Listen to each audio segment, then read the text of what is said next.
The Young and the Restless spoilers Tuesday full episodes update November 25, 2025. Phyllis Summers had promised Daniel something important, something dramatic, something so profoundly out of character that it practically vibrated with inevitability. She promised she would walk away before the reception ended. She promised she would leave peacefully, gracefully, elegantly, like some reformed goddess of restraint. And that promise alone should have been the clearest sign that the night was doomed. Because Phyllis Summers promising self-control is like a volcano promising it will become a decorative garden rock. It's sweet. It's poetic. It's delusional. And everyone knew it. Daniel knew it when she said it. The guests knew it the moment she walked in wearing a dress bold enough to announce she was emotionally prepared to commit arson. Even the bartender knew it, polishing the same glass over and over as though bracing for incoming chaos. Yet Phyllis said the words with her full chest, looking Daniel directly in the eye, squeezing his hands, insisting she would behave. She would not interfere. She would not make the wedding about her. She would not drag Danny into nostalgic emotional quicksand. She would not remind Cricket, loudly or subtly, that she, Phyllis Summers, had once married Danny Romalotti and done things with him that Cricket would probably consider felonies against modesty. No. None of that. She would leave before the end of the night. She swore it. But even Daniel was sweet, optimistic Daniel, didn't believe her for more than 3 seconds. He nodded politely, squeezed her hand back, and immediately began scanning the room for fire extinguishers. Because the truth, the fundamental, universal, cosmic truth, was this. Phyllis Summers does not walk away. She storms away. She storms in. She storms through. She storms all over the emotional landscape until everyone is either exhilarated or exhausted. She is a hurricane in heels. A tornado in lipstick. A walking, breathing plot twist. Asking Phyllis Summers to sit quietly at a wedding where her ex-husband is marrying the human equivalent of unsalted butter? That was asking a lion to babysit a herd of antelope. It simply wasn't going to happen. So when the whispers began, what did Phyllis promise Daniel? Is she going to behave? Do we need to brace ourselves? The tension in the air thickened like over-whipped cream. Guests leaned toward one another more eagerly than they had leaned toward the bride and groom. They weren't here for romance, they were here for detonation. And Phyllis, without even trying, was the fuse. She lasted, to her credit, longer than expected. She drank champagne slowly. She even smiled when Christine delivered yet another speech about truth and justice triumphing over adversity. But that was the breaking point. The exact moment the tectonic plates of the universe shifted beneath Phyllis's heels. Because Cricket, glowing with bridal smugness, clasped a hand to her chest and announced in front of everyone that her marriage to Danny was proof that goodness and perseverance always triumph. Goodness and perseverance. Triumph. It was as though she were accepting a Nobel Peace Prize instead of celebrating a second-chance marriage she had clawed her way back into with the persistence of a woman convincing customer service to refund an expired coupon. Phyllis blinked. Slowly. Painfully. Like each eyelash was absorbing an insult. Because Cricket didn't just believe in justice, she weaponized the concept of justice like it was her personality trait. She spoke about love as though it came with footnotes and legal precedent. She treated marriage like a court ruling and passion like a filing cabinet. Everything about her radiated the energy of a tax audit wearing a wedding dress. And that was when Phyllis Summers, the woman Daniel hoped could at least fake sanity for one evening, felt her soul physically reject the idea of leaving quietly. She could not let the entire room pretend that this vanilla, wonder-bred, beige-on-beige marriage was the triumph of the century. She could not listen to Cricket speak about love as if it were some grand moral crusade only she was wise enough to understand. She could not sit back and watch Danny, the man who once set hotel curtains on fire during a backstage party in Tokyo, smile politely beside a woman whose idea of a wild night was staying up until 10:05. So Phyllis stood. Softly. Gracefully. With the poise of a ballerina and the emotional stability of a malfunctioning firework. She approached the center of the room, the murmurs spreading like ripples through water. Daniel's soul left his body. Danny muttered something that sounded like a prayer. Cricket froze mid-sip, her smile stuck somewhere between delight and mortal panic. And then Phyllis did the most Phyllis thing possible. She kept her promise while breaking it at the exact same time. She did not throw a drink. She did not scream. She did not attack anyone with a floral centerpiece. Instead, she delivered a speech, soft-voiced, elegant, passive-aggressive enough to be classified as an Olympic sport. She congratulated the happy couple. She praised their quiet, simple, respectable love. She said she admired Cricket's ability to find joy in the little things, with a tone suggesting those little things were geriatric hobbies like birdwatching and alphabetizing pantry spices. She mentioned she had once been married to Danny, in case anyone in the room had tragically forgotten, and that their marriage had been spirited and full of surprises and emotionally vibrant, all words that made Cricket's left eyebrow twitch as though trying to escape her face. She declared she was moving on. She emphasized it. Repeated it. Over-articulated it. Each repetition a reminder, a declaration, a neon sign flashing over the reception. Then, with the timing of a professional comedic assassin, she said, "But I'm so happy Danny has found someone who prefers peace. Peace." A single word with the power of a Molotov cocktail. The crowd gasped. Daniel nearly fainted. Danny aged 5 years on the spot. And Cricket, oh, Cricket, smiled the tightest, most brittle smile a human face has ever achieved, the kind of smile that says, "I am being spiritually murdered in slow motion." Phyllis ended her speech, thanked everyone, and with a gracious nod, walked away. She technically kept her promise. But she also burned the entire room to the ground on her way out. Classic Phyllis.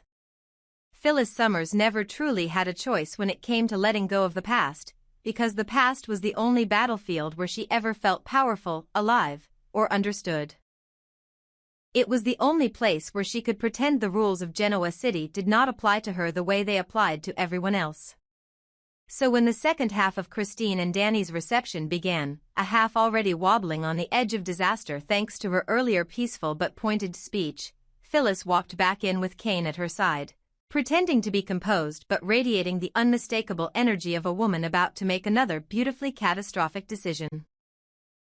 The reason Phyllis couldn't let go was simple. She had invested too much of her identity into the version of Danny she once knew, the version that adored her fire instead of shrinking from it. She remembered being the woman he wanted, the woman who made him laugh, the woman who kept him awake at night in ways Cricket couldn't even imagine without filing paperwork afterward. Letting go meant accepting that she was no longer that woman in his eyes, and Phyllis Summers would rather jump into traffic than face emotional irrelevance. So of course, she arrived at the reception again, escorted by Kane, poor, unsuspecting Kane, who probably thought he was attending a pleasant social event with a spirited redhead and instead found himself handcuffed to a runaway train painted in lipstick and impulsivity. Kane barely had time to exhale before Phyllis spotted an unattended champagne flute, snatched it with the reflexes of a jungle cat, and lifted it toward the crowd with the confidence of someone who believed she had been invited to speak. The room froze. Kane froze. Danny and Christine froze so violently it was a miracle their spines didn't snap. Even the catering staff paused mid-step like background actors waiting for a cue in a disaster movie. And there she was. Phyllis, the woman who had promised Daniel she would leave quietly, raising a glass as if the entire wedding needed her blessing for emotional legitimacy. The horror on Christine's face could have powered multiple electrical grids. Danny looked like he wanted to flatten himself against a wall and disappear entirely. Daniel covered his eyes like a child refusing to acknowledge a monster in the room. But Kane stood beside Phyllis, helpless, stiff, trapped. Experiencing the dawning realization that being her date meant being an accessory to whatever chaos she created. And she created it magnificently. The question hanging over the room wasn't whether Phyllis would sabotage the moment. Everyone expected sabotage, but how spectacularly she would do it.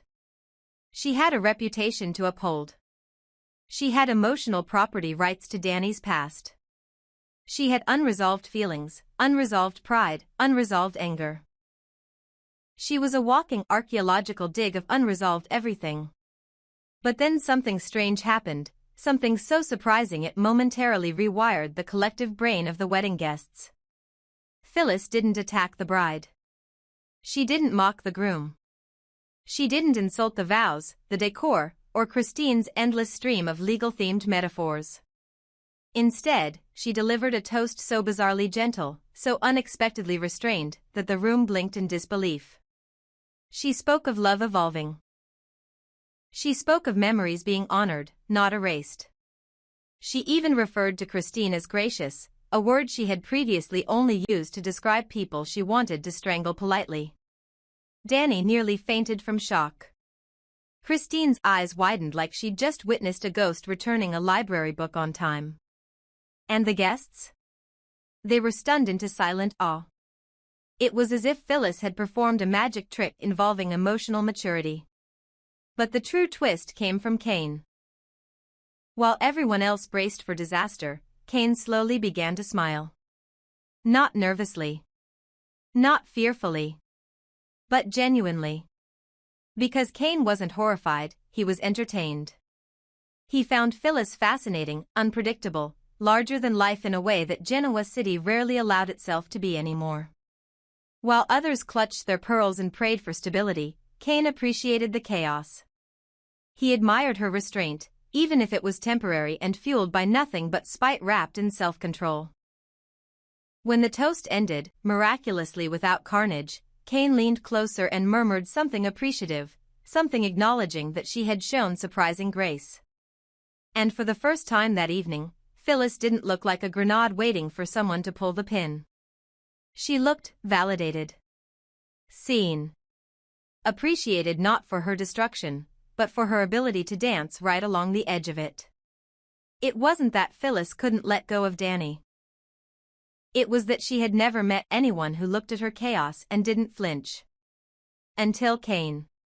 And that tiny shift, the unexpected approval from a man who wasn't afraid of her fire, was the one thing Cricket and Danny had never anticipated. Because while Christine was busy clutching her pearls and Danny was busy pretending not to sweat, Kane was busy realizing Phyllis Summers was not just a wild card, she was the entire deck, and he wasn't afraid to play the game. And Phyllis? She liked that feeling far more than she liked pretending to behave for Christine's sake. As the reception chaos of Christine and Danny's wedding continued simmering beneath its beige veneer, a different kind of storm was taking shape across Genoa City and stretching all the way to Los Angeles, one engineered, orchestrated, and weaponized by none other than Victor Newman. While everyone else in town was preoccupied with champagne, toasts, and emotional landmines, Victor was already several moves ahead on a chessboard only he could see clearly. He sat in his office with the controlled stillness of a man who understood timing better than any general, eyeing Adam with a gaze that said expectations, not requests, were being carved into stone. For Victor, family loyalty was never a suggestion, it was an unbreakable law. And now, as he outlined his strategy against Billy Abbott, the intention was clear. Adam was expected to strike with precision, to execute a maneuver bold enough to rattle Billy, distract the Abbotts, and open the door for the Newmans to attempt their real goal, disrupting, destabilizing, or outright dismantling Jabot from the inside out. This wasn't just about business. It never was with Victor. It was about legacy, dominance, and ensuring no one, least of all a hot-headed Abbott like Billy, ever believed they could challenge the Newman empire. Adam listened with his habitual blend of rebellion and reluctant admiration. He understood that working with Victor meant stepping willingly into the blast radius of whatever psychological warfare Victor was preparing. Part of him resented it, part of him craved it. Victor's plan was genius, so genius that it could easily collapse under its own weight if Adam faltered even slightly. And Victor knew this. That's why he emphasized every instruction with that signature steel in his voice. He expected Adam to move quickly, decisively, and without hesitation, striking Billy where it hurt while maintaining the illusion of harmlessness. The distraction in Genoa City was just the surface. The real eruption was happening hundreds of miles away, where the chaos surrounding Matt Clark, rebranded, reinvented, and more dangerous than ever under the alias Mitch Bacall, was reaching a volatile climax in Los Angeles. Matt's reappearance had already sent shockwaves through the Newman family, primarily because it intersected with something far more personal and terrifying. Noah Newman and Sienna Bacall had vanished, held captive in a grim, shadowy corner of LA where Mitch's bitterness had fermented into madness. Nick and Sharon, despite their turbulent past, united instantly the moment Noah became endangered. Old instincts snapped back into place.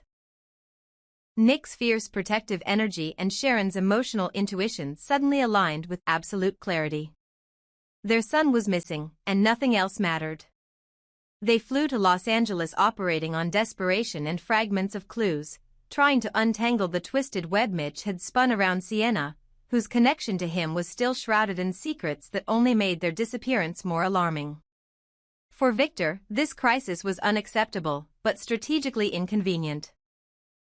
He couldn't let Nikki know the full truth because she was already fragile enough. Her history with alcohol, stress, and family upheaval made her vulnerable to spiraling the moment danger touched their children or grandchildren. Mitch's involvement was more than a threat, it was a ghost from the past clawing its way back into their lives. So Victor did what Victor always did, he compartmentalized, concealed, and calculated. He shielded Nikki from the truth under the guise of protecting her, but the reality was harsher. Victor didn't want emotion to interfere with his execution of the larger plan. But Victor had forgotten one thing. Abby Newman could smell a lie the way a wolf smells blood in the snow. She had spent too many years watching Victor manipulate, maneuver, and mislead to ever mistake his calm for honesty. The moment she saw the shadow in his expression, the slight pause between sentences, the way he shifted topics just a little too quickly, she knew he was hiding something big. Abby had always been the Newman with both heart and sharp instincts, and her intuition screamed that her father wasn't telling the whole story. She kept close watch, analyzing every word Victor said, every breath he took, every evasive glance he made toward Nikki. And slowly, she pieced together the truth, not the details, but the emotional shape of it. Something was happening. Something involving family. Something Victor knew would break Nikki if she learned the truth too soon. While Abby wrestled with her detection of Victor's silence, across town Devin Winters found himself drowning in his own mental maze. The holidays always brought a certain heaviness to him, a reflective sadness that surfaced despite his attempts to bury it beneath work and responsibility. But this year, something was different. Something tugged at him, Lily. Her distance. Her stress. Her quiet way of trying to keep the fractured pieces of the Winters family together while everyone else drifted in their own direction. He knew Lily was worried. He knew she was trying to pull them all into one holiday moment where unity could wash away the fractures between them. Devin felt a gnawing guilt that he wasn't doing enough to help her hold the family together. And that's when Abby, empathetic, intuitive, unflinchingly warm, became his sounding board. She listened in the way Lily used to listen to him, openly, without agenda, without judgment. Abby understood pain. She understood pressure. She understood the impossible weight of trying to keep a family from unraveling even when everyone kept tugging in different directions. As Devin spoke, Abby realized Lily wasn't just planning a Thanksgiving dinner, she was planning a lesson. The Winters had lost their unity. They had lost their rhythm, their closeness, their sense of belonging. Lily wanted to teach them, gently but firmly, that family wasn't something you maintained only when it was easy. It was something you fought for, even when you were tired, even when you were angry, even when you weren't sure you had anything left to give. Her goal wasn't just a gathering, it was a reset. A reminder that the Winters name meant something. A reminder that love required presence, not just relation. And through Abby's listening, Devon finally began to understand what Lily was trying to do. Thanksgiving wasn't just a meal this year. It was a message.